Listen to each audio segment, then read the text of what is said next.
Hi, everybody, and welcome to the Dr. Psych Mom Show. Today, I am going to talk about an issue that some people have, which is not that their partner has stopped being attracted to them, but that their partner has never been attracted to them. And before we focus on this topic, I want to make sure that everybody subscribes. Please do click on the subscribe link in the description episode that you get in the description of the episode. Then you can get access to all my bonus episodes. The most recent one was about the role of maintenance sex. That one had some publishing difficulties, but it should be accessible now. And how and when and in what capacity maintenance sex should be used. What do I even mean by maintenance sex? And kind of the role of maintenance sex in between other more fulfilling types of sex. So if you subscribe, then you will hear that one as well as many of my other episodes, like whether it really matters to wives when husbands get into better shape. That's another subscription-only episode. So definitely click on subscribe. Okay, so moving forward, what is it like for couples where they were never really attracted to each other, or one was never attracted to the other? So frequently, people do not know this for sure. Sometimes they do. Sometimes they'll talk about it, and the person will say, I never really felt that we had that spark, and they'll usually say this if things aren't going well, and there is no sex, and there's the person is complaining about it, and then the spouse will say, well, I don't know what to do because I never really felt this way toward you. Other times you kind of have to guess, like you'll be with somebody, for example, and you think they're almost asexual, but then you hear about an ex that they had, and you infer or you're told that this relationship was very different and very passionate, and it makes you think about somebody totally different and realize that they may just not be that attracted to you, And then there's other cases with religious people or with arranged marriages where they're expected to get married to somebody and the attraction is supposed to develop, but for either one or both, it just never does. And so what do you really do in this sort of situation where you have a spouse that was never attracted to you? And what do you do if you're in a situation where you are that person who was never attracted to your spouse?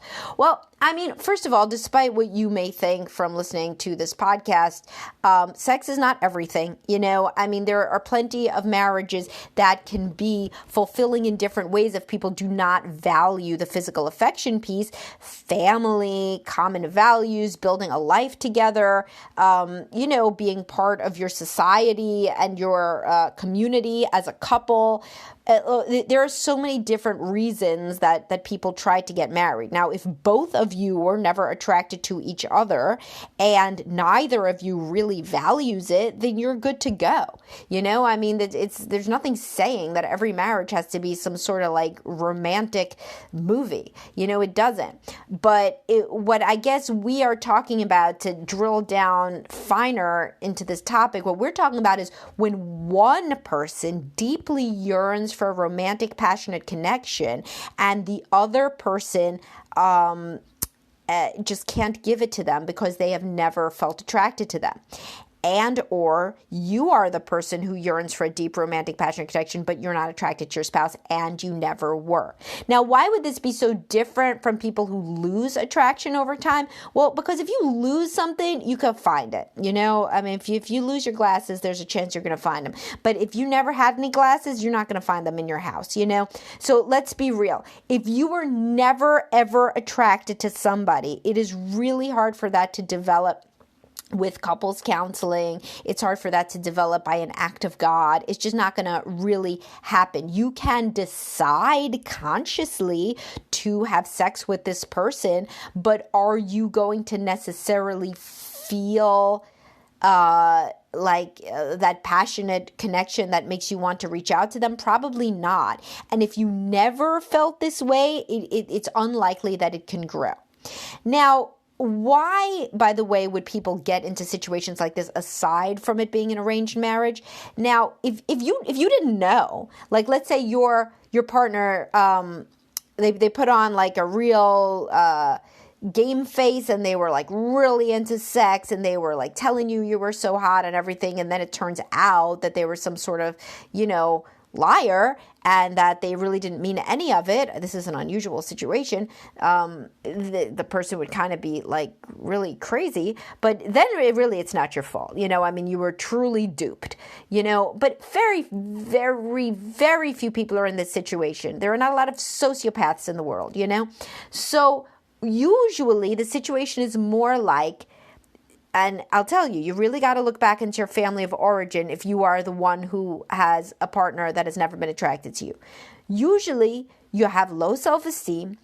In your family growing up, you were never really the golden child. You were kind of treated with, not much care, really. Emotional neglect. The book Running on Empty is great for figuring out if you had childhood emotional neglect. You were not really given much positive attention, And so when you get older and you get to a phase of life where you're looking for an intimate partner, you really don't expect anybody's going to be that into you. So when somebody isn't, like when somebody kind of does not show that they're that into you, like they like you well enough, but they do not have some sort of deep yearning desire to connect with you, you're fine with it. I mean, not fine with it. Really, it's sad, but still, it makes sense to you. It confirms everything that you think about the world.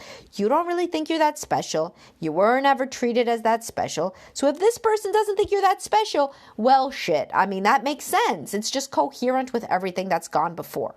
So if you are in a situation where you got married to somebody who very obviously was really never that into you, then you really should be in therapy to figure out what in your early life predisposed you to get into this situation.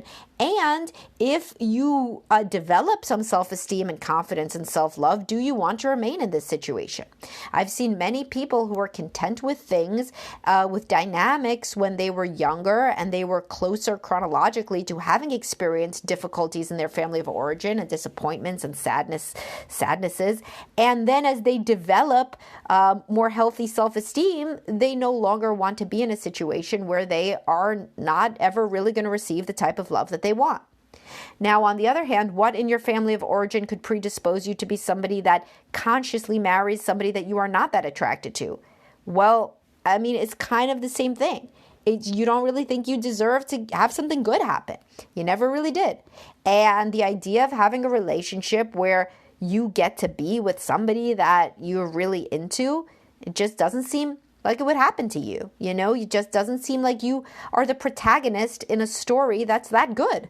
The best that you can really hope for is somebody who, treats you pretty good and is somebody that you could picture having kids with, and they have a job and, or they'll be a good parent. And I've written a post about this, I could link you to about when you marry somebody because they'll be a great parent, but you've never been really attracted to them.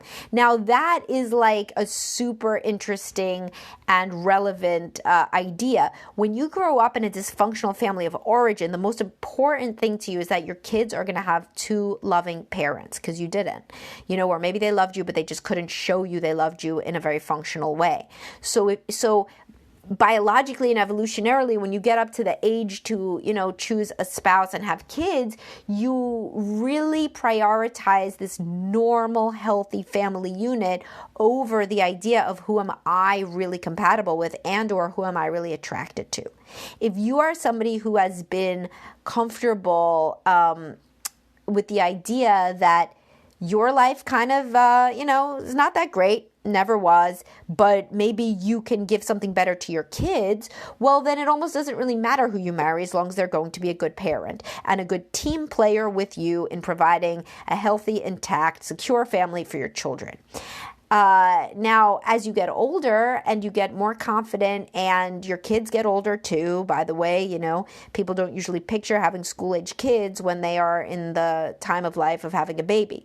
But when you do have school-age and older kids, you start to think, is this really all that there is? We have provided this loving family for the children, But what about me? Do I not deserve to have a relationship that feels close?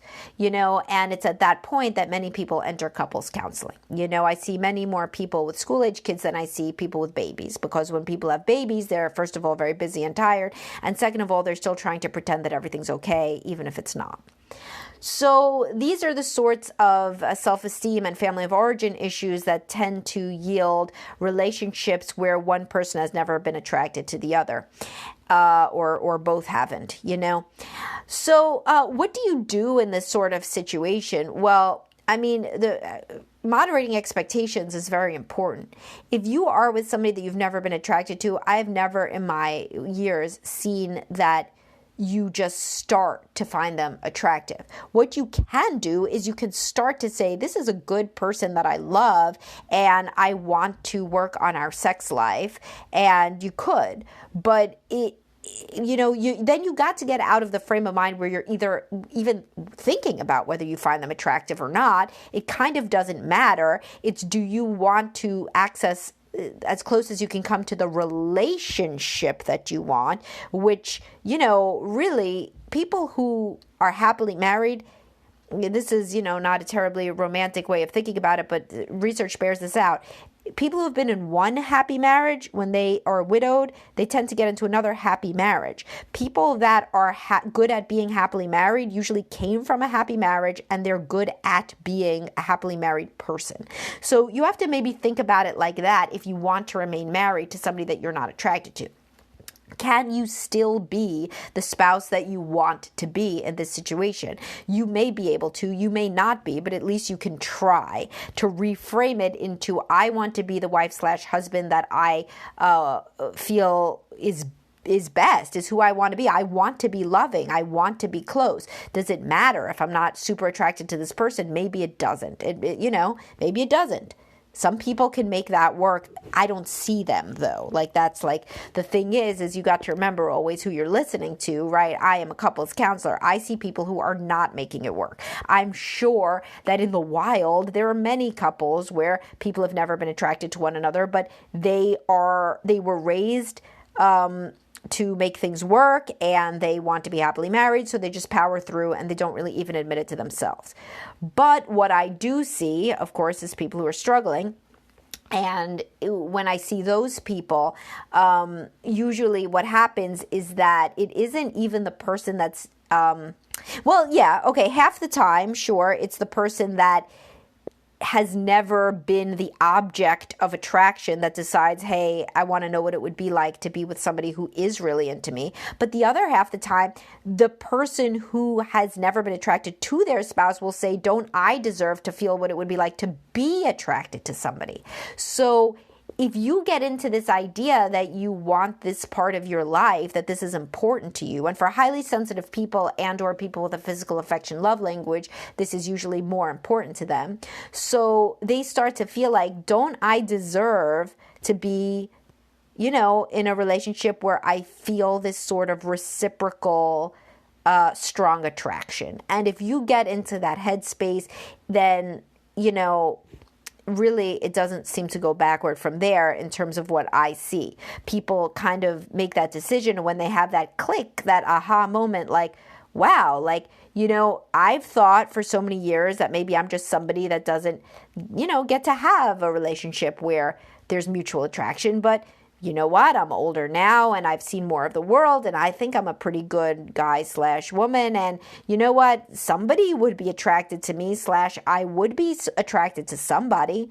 Sometimes, honestly, this happens when people do get attracted to other people and or when they're the recipient of attraction. So if your coworker hits on you, and your wife has never found you attractive, but your new female coworker finds you attractive, sometimes this can be a big aha, eureka moment for a guy who's like, I thought nobody's ever going to really be attracted to me. I thought that was just my lot in life, but hey, check it out, somebody else is. And I'm not saying they go and leave their wife for this woman, but I mean, it's a moment of recognition that you could be perceived as an attractive, viable sexual object. And those sorts of realizations sometimes sometimes do lead to infidelity. Sometimes they lead to increased marital dissatisfaction. Sometimes they lead to divorce. And sometimes people just say, yeah, well, fuck it. It doesn't matter. My spouse is a good person. Not their fault that they're not that into me. And there's more important things than sex. So there's like a lot of different ways that people respond to all situations, right? And so my job here is to educate you in some of the more common ones, so that if you're feeling any of them, then A, you know that you're not alone, and B, you can kind of pick a path in a way that resonates with you. Because if you're listening to me right now and you're like, oh my God, if anybody ever hit on me, I feel like I would be both feet out the door immediately, but I just feel like nobody ever would love me besides my spouse. Well, I mean, you should be in therapy then, because of course somebody is going to love you and be attracted to you. Every pot has its cover, or whatever the saying is. There's nobody that is just unattractive in general and would have to settle for never being in a relationship with a spark. There's nobody like that. You know, there's somebody for everybody in the world. You know, there's many people for everybody, especially if you're just thinking about attraction. So in this situation, if you feel like you've never been attracted to your spouse, couples counseling, yeah, but I mean, I think first individual counseling. Couples counseling, never a bad idea, but sometimes individual counseling is a better idea, especially if you're trying to prioritize, you have limited time and energy. So in individual counseling, you could really explore, why did I get into this relationship? What did it do for me? Like, did it confirm my pre-existing views about the world? Did it allow me to think that I could start a family? Did it just get me out of my parents' house marrying this person? I mean, there could be a million reasons. And what does the future look like if I don't ever really feel chemistry or that spark with my spouse? Do I care? You know, if they care a lot and I don't, can I, out of love for them, be nice enough and kind enough that they aren't smacked in the face with this all the time, the idea that I'm not into them.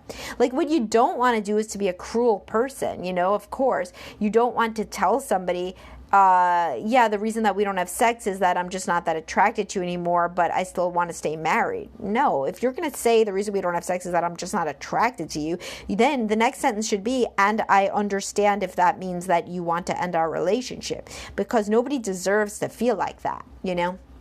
So hopefully this has given you some things to think about. And also, by the way, when attraction changes, sometimes it doesn't go back. Like, I didn't mean to misspeak before.